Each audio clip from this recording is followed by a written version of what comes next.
ನರಸಿಂಹರಾಜ ವಿಧಾನಸಭಾ ಕ್ಷೇತ್ರದ ವಲಯ ಕಚೇರಿ 7ರ ವ್ಯಾಪ್ತಿಯ ಎಸ್ಸಿಎಫ್ಸಿ ವಿಶೇಷ ಅನುದಾನದಡಿಯಲ್ಲಿ 1 ಕೋಟಿ ರು ವೆಚ್ಚದಲ್ಲಿ ಹನುಮಂತನಗರ ಮುಖ್ಯ ರಸ್ತೆಯಿಂದ ಉರ್ದು ಶಾಲೆಯವರೆಗೆ ದೊಡ್ಡ ಮಳೆ ನೀರು ಚರಂಡಿ ನಿರ್ಮಾಣ ಕಾಮಗಾರಿಯ ಭೂಮಿ ಪೂಜೆಯನ್ನು ಶಾಸಕ ತನ್ವೀರ್ ಸೇಠ್ ಚಾಲನೆ ನೀಡಿದರು.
ಕ್ಷೇತ್ರ ವ್ಯಾಪ್ತಿಯ ವಲಯ ಕಚೇರಿ 7ಗೆ ಸಂಬಂಧಿಸಿದಂತೆ ಮಳೆ ನೀರಿನ ಚರಂಡಿಯ ತಡೆಗೋಡೆನ ಎತ್ತರಿಸುವಂಥದ್ದು ಮತ್ತು ಗ್ರಿಲ್ ಅಳವಡಿಸುವಂಥದ್ದಕ್ಕೆ 1 ಕೋಟಿ ವೆಚ್ಚದಲ್ಲಿ ರಾಜ್ಯ ಹಣಕಾಸು ಆಯೋಗದ ನೆರವಿನಿಂದ ಈ ಕಾಮಗಾರಿಗೆ ಒಂದು ಚಾಲನೆ ಕೊಟ್ಟಿದೆ.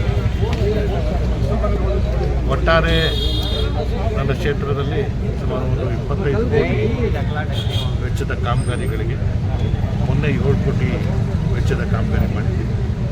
ಇವತ್ತು 2.5 ಕೋಟಿಯ ಕಾಮಗಾರಿಗೆ ನಾವು ಚಾಲನೆ ಕೊಡ್ತಾ ಇದ್ದೀವಿ.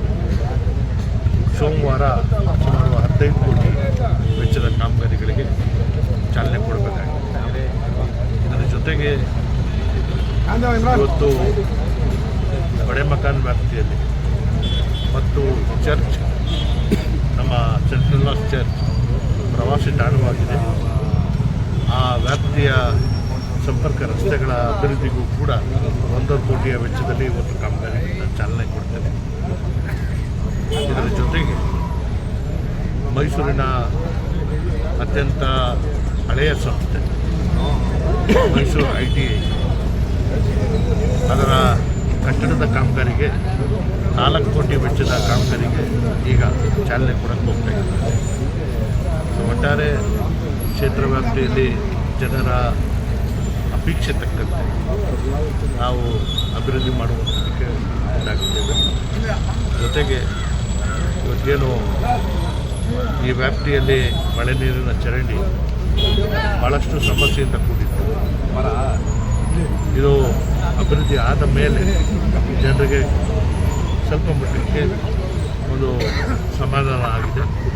ಈಗ ಮತ್ತಷ್ಟು ಆ ತಡೆಗೋಡೆಗಳನ್ನ ಎತ್ತರಿಸುವಂಥದ್ದು ಮತ್ತು ದಿನನಿತ್ಯ ಜನ ಏನು ಕಸ ಮಳೆ ನೀರಿನ ಚರಂಡಿಗೆ ಹಾಕ್ತಾರೆ. ಆ ಕಾರಣಕ್ಕಾಗಿ ಅದಕ್ಕೆ ಗ್ರಿಲ್ ಅಳವಡಿಸುವಂಥದ್ದಕ್ಕೆ ನಾವು ಮುಂದಾಗ್ತೀವಿ.